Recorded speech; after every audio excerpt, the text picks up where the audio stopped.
A tough read behind those sunglasses. And when you watch the whole interview of Brandon Marshall with Aaron Rodgers, I was looking for any clue as to whether or not he has warmed up to the idea of actually changing teams and playing for the Jets. Look, he's in the same spot he was in a year ago, Chris.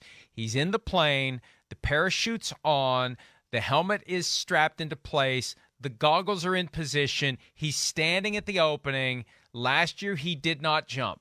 This year, will he jump? And for a guy who seems to be very accustomed to habit and familiarity, he always wants his guys around. Why does he want those guys around? Because they're familiar. It's comfortable.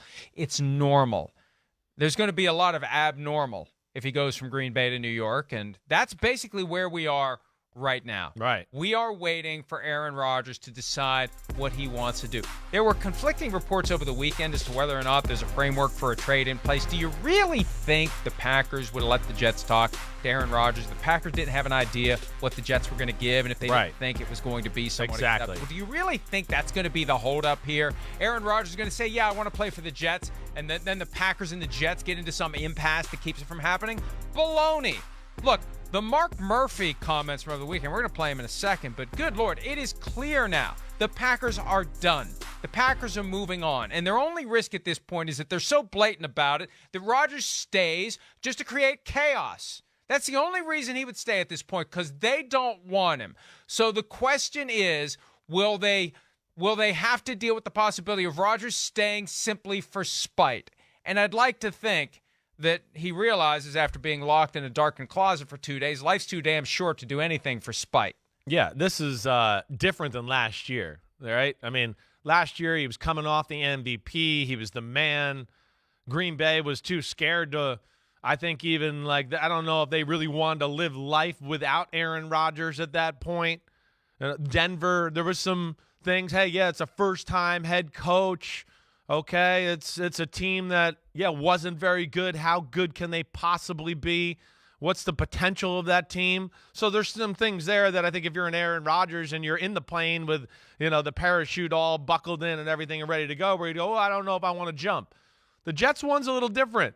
Things have changed completely, like you're saying here. I mean, one, the Packers have made it clear that they'd like to move on. That's over, right? Two, the other thing here is, the Jets, it's different than what we saw from Denver as compared to last year when he was flirting with both teams there. The Jets, he saw it. They're good. They're really good. He got to see it in first, in first person when he got to play them too. And they couldn't move the ball in the Jets defense at all. So he knows that this team's ready. And, it's not a first-time head coach. And it's a guy that's the offensive coordinator that's his buddy. And I know he was in Denver last year, but he was a first-time head coach at this. This time it's truly an offensive coordinator that's just going to be with him hands-on all the time. So I think there's more positives for Rodgers to jump out of the plane and go to the Jets one here than there was last year with the Denver Broncos. But, yeah, you've said it, Mike. I mean, the shocking thing is the Green Bay's made a stand here. They have delicately, without being a jerk, have said they'd like to move on and that him coming back is not the top option. And that's shocking to hear because it's been a long time since we've heard that with Aaron Rodgers and the Packers. But it seems like it's almost retirement or Jets at this point. Well, the approach seemed to have been by the Packers. Sit back and kind of like just stay quiet. Yeah, right. Let's see how this plays out. Kind of like this is the best thing I can come up with in the moment. Kind of like the scientists have the experiment.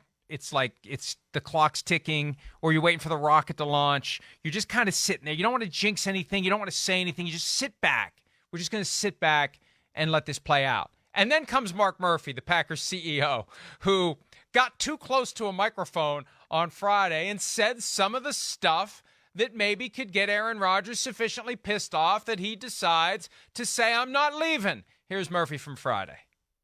We did give him permission, but I really can't get into the details. And we're really hopeful that we can reach a resolution that works not only for Aaron, but for us. Is there a scenario where Aaron is still the starting quarterback of the Packers next season? Yeah. I mean, if things don't work out the way we would want them, yeah. He's obviously a great player and, 4-time MVP. And, but, I think it's, trying to find, what he wants and what we want. And hopefully we can find a win-win situation. So the scenario by which he'd return as the starter would be if things don't work out the way we want them. Good Lord. Hey, welcome back, Aaron. Give that man a pack of crackers and chew them all up, Mark, please. We are just about to pull this off, and you're going to screw everything up by making Aaron Rodgers sufficiently pissed off that he just says, you owe me $60 million. Here I am. Deal with me. In a separate interview, Mark Murphy was speaking of Aaron Rodgers in the past tense. Not that he has, gone to the great beyond, but that he's no longer a Packer.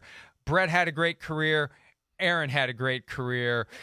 He'll be in the Pro Football Hall of Fame. He'll be in our Hall of Fame. We'll bring him back and retire his number. You don't say we'll bring him back and retire his number if he's still there. He's gone. As far as the Packers are concerned, this guy is gone. The moment they authorized the Jets to talk to him, he's gone, folks. Because it was 2 years ago, the 49ers called and said, hey, could you be interested in trading Aaron Rodgers? And they laughed and hung up the phone in Green Bay. How far we've come in 2 years, Chris. They authorized the Jets to talk to him. The moment they did that is the moment he's gone. Everything else is just detail. Yeah, everything, yes. And it's definitely some passive-aggressive, statements there, for sure. That would, piss me off if I'm Aaron Rodgers. Sorry, London, right? But, yeah, okay, yeah. It's too late to apologize after some of the stuff we said last segment. And then, 2 years ago, Jordan Love, they knew he wasn't ready, so they weren't going to get rid of Aaron Rodgers. They feel like he's ready now. They do. And, to your prior point with the conversation and allowing him to talk to the Jets and, there's conversation out there that, is there parameters in the deal in place? Of course there is. I mean, of course. I don't think this is going to be that hard to figure out when it's all said and done. I mean, if you listen to what we're saying here, it's a trade that both teams want to make happen, right? And one team's looking to totally move on and get $60 million off the books and start a new quarterback in a new era. And the other team's just going, please, we need any quarterback, that's had some success in football because we feel like we're ready. So to me, it's just all about Rodgers and right now where his mind is at. And yeah, he can't love what he's hearing from Green Bay. I have a hard time at this point picturing him going back there, no matter what, with kind of what's being said and thrown out there. I do. I think it'd look honestly a little weird if he went back to the Green Bay Packers football team right now. To where, yeah, like I said a second ago, I kind of feel like it's Jets or he's not going to play anymore. And am I crazy to think that? I just wonder whether there's any other option out there. No, I think you're right. Yeah. I think it's Jets or retire. I don't think he wants to put himself through being with the team that doesn't want him. Now, right. I don't rule out him trying to underscore the fact that they're the bad guys here, not him. I just don't think he cares about that anymore. I think a couple of years ago, he would have been far more interested in allocating blame. He's taken that heel turn. He's embraced it. He seems to enjoy it. I don't think he cares like he used to what people think. I don't know. I still think he cares, but not as much as he used to care. And I don't see him wanting to drag the Packers into the mud. But I just can't help but wonder whether or not there is some other potential team out there, that whether or not this hesitation is him truly deliberating whether he wants to play for the Jets or waiting to see if someone else enters the mix. Or maybe there's someone else that's already in the mix that we don't know about. I can't rule that out either. It wouldn't be the first time that secret stuff happened, that everybody keeps secret and we don't know about it. I was on with Rich Eisen on Friday, and he made a pretty strong case for the Raiders to get into this thing. And it's Devontae Adams is the most obvious wrinkle, but we talked to McDaniels at the scouting combine. Tom Brady has basically ruined him on other quarterbacks. He didn't come out and say it that way, but that was the gist of it. That was the gist of our question. And Aaron Rodgers is the closest thing right now to the GOAT that you're going to have. Yeah. So, yeah, it may not be the most natural relationship given the way that Josh McDaniels likes to coach a team and the way Aaron Rodgers likes to be coached, but you adjust your style if you get the closest thing to Tom Brady. So and if there's like an NFC team he wants to play for and the Packers are saying we're not going to trade you an NFC team, I think Rodgers has the ammunition now to make the kind of power play that would force them to do it because they want to get rid of him. Agreed. If the Jets thing doesn't work out, I just wonder, is there some other team he wants to try to force his way to that's in the NFC that the Packers don't want to trade him to? Because I feel like what happened on Friday made it much harder for the Packers to cross their arms and say, we're not trading you to an NFC team. Yeah, I would agree with that. I feel like they kind of, went a little far down that road, even before Friday to a degree, just with some of the cryptic message that was out there. But, options are limited. That's the thing that I think is, kind of crazy as we're seeing here. Some of these teams, we get back into the teams that, we're talking about with Lamar. Atlanta seems like they're okay with where they're at right now, right? The Washington Commanders, they're a team, okay, we look at, I don't know, are they sitting in the weeds for an Aaron Rodgers and Lamar? I don't picture it happening with the Raiders, but the Raiders are one of those teams, Mike, that we can go back to the, first pick of the draft conversation. If they wanted to draft a quarterback, they're a little bit in no man's land right now where it stands as far as, maybe one of the top 2 pocket passers in the draft. So they, but I don't see that being a long-term answer for them or necessarily McDaniels and Rodgers meshing. So, I'm with you. I haven't heard anything to think that there's other teams out there. I feel like we would have heard it by now if there was some flirting going on. I'm just hoping we hear an answer from Rodgers about this whole thing here in the next 24 hours or so. Well, and look, one of the other problems here, his assessment of what is timely, I think, is different from everyone else's. I think it was something he should have let everyone know before the week of the scouting combine when deals kind of unofficially begin to get done.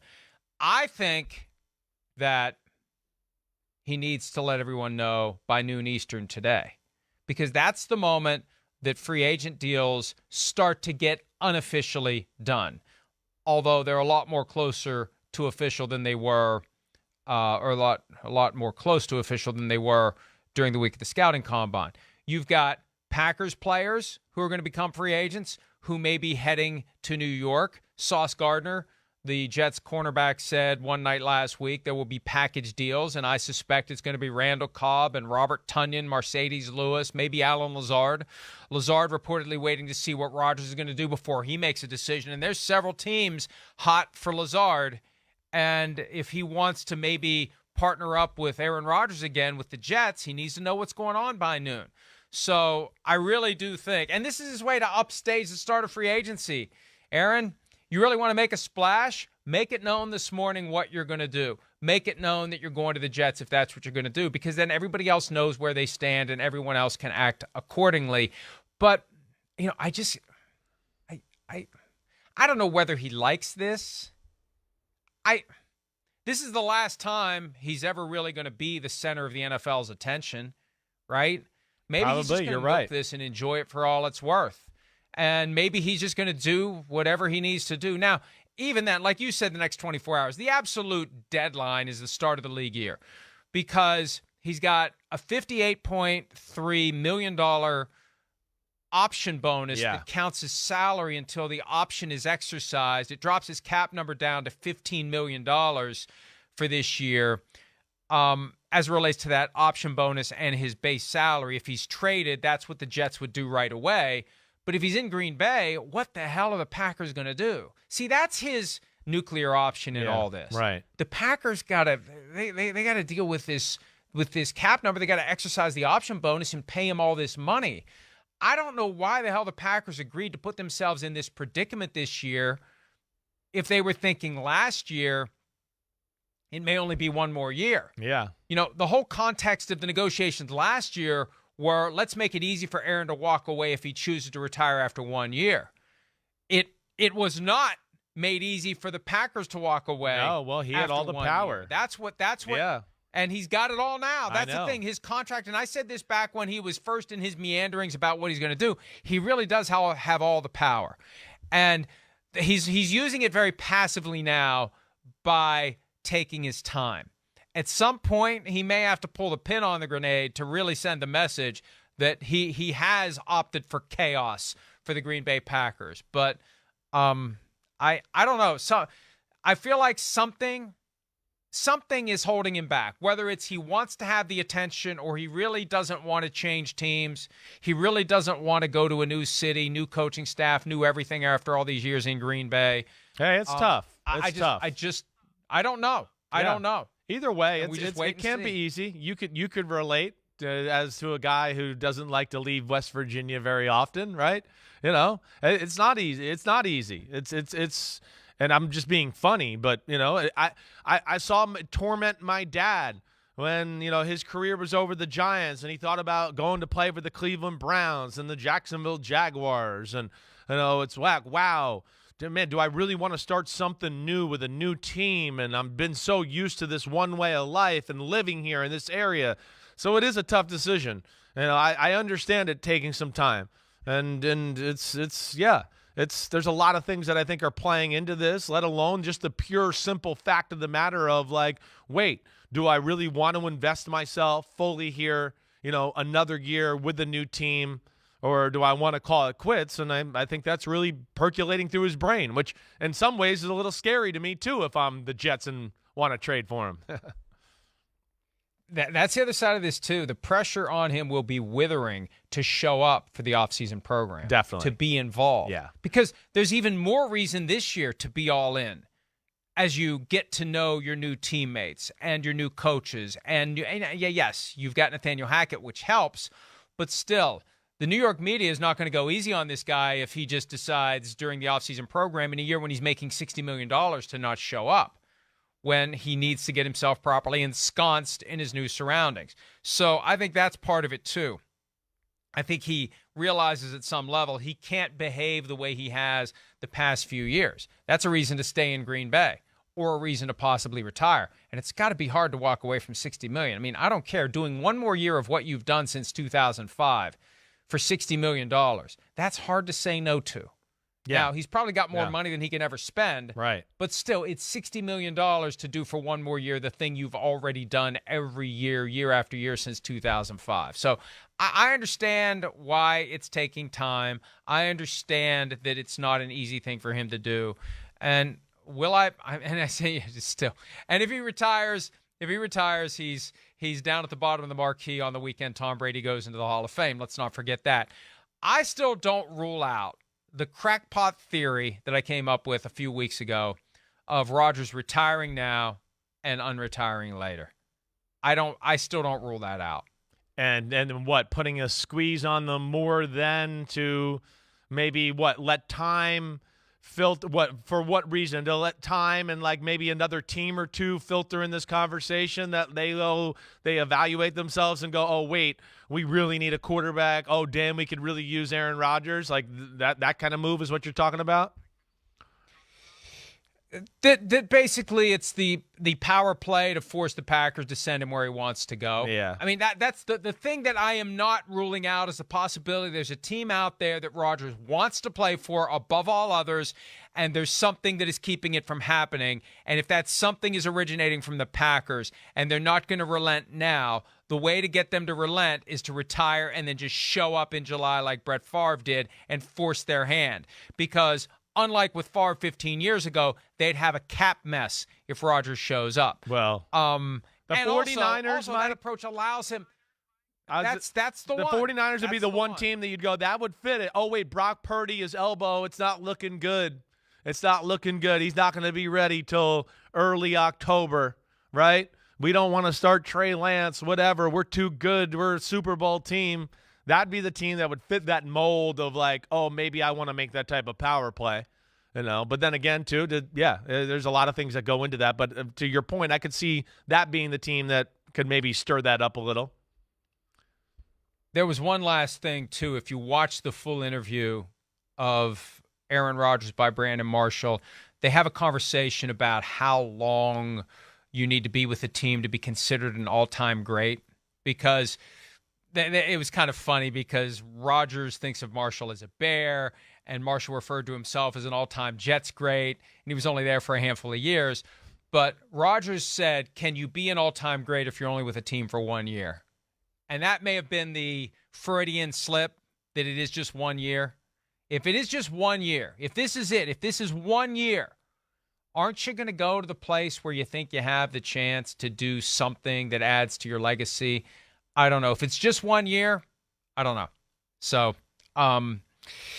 it's going to be fascinating. And as I said, it needs to happen by noon Eastern today. But it wouldn't be the first time Aaron Rodgers and I disagree on something, on anything, on everything. And I could see him milking this a few more days, Chris, because this is it. He's in the spotlight. He is the center of the NFL's universe right now. We're all waiting for Aaron Rodgers, and I think he's keenly aware of it. Yeah, I mean, he's keenly aware for sure. You know, I hope he's not doing it for those reasons. I would hope he's doing it for, hey, it's a tough decision. But you kind of said it right a few minutes ago, too.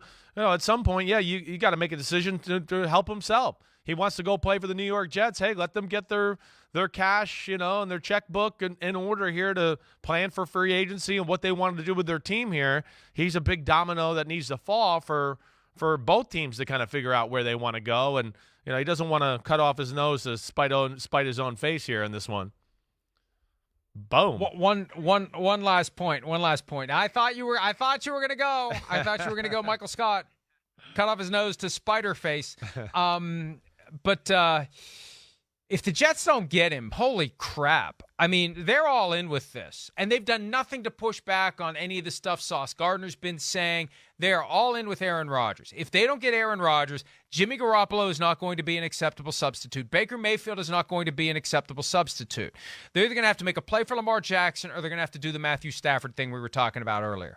And even then, it feels like second choice to Aaron Rodgers. They are all in with trying to get Aaron Rodgers. Yeah, Jimmy Garoppolo. I mean, that's the one I think of. If it doesn't go there, they're going to turn their attention to him. But yeah, their options are going to be limited seriously if they don't land Rodgers. That's for sure. If I'm Garoppolo, I don't want to go there as the fallback to Aaron Rodgers. I really don't. I mean, it's going to be extra venom and vitriol. There's going to be a lot of pissed off Jets fans if they don't get Aaron Rodgers, and I think that's part of this as well. And the other danger, and then we got a break. He's going to have a ton of power walking through the door. They basically kissed the ring in the butt of Aaron Rodgers. I mean, he takes over that team for as long as he's there. That's already a gift. Hi, it's Mike Florio. Thanks for watching PFT on YouTube. Hit subscribe for the latest news and analysis from Pro Football Talk.